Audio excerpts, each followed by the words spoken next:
जिसे पूरी दुनिया भिखारी कहती थी, उसे भगवान जगन्नाथ अपना दोस्त कहते थे।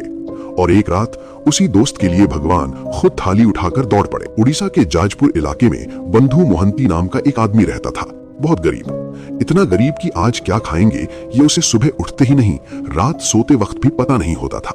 उसके पास न पैसा था, न जमीन, न कोई पक्का काम।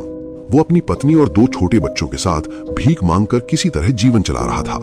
लेकिन बंधु की गरीबी के बीच एक चीज बहुत गहरी थी, भगवान जगन्नाथ के प्रति उसका भरोसा। वो भगवान को दूर बैठा ईश्वर नहीं मानता था, वो उनसे दोस्त की तरह बात करता था, जैसे कोई अपना हो जो सुनेगा समझेगा।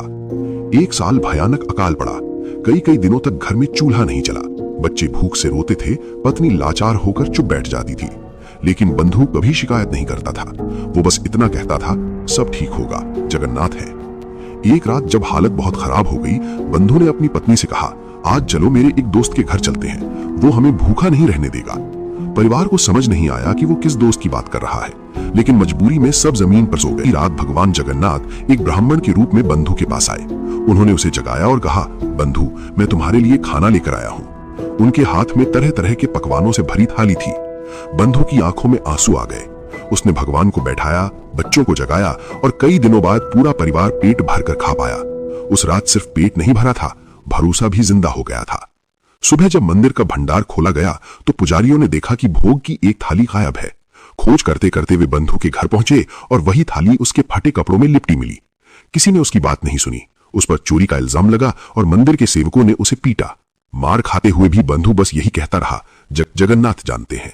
कहा जाता है कि यह देखकर स्वयं भगवान जगन्नाथ की आंखों से आंसू बह निकले।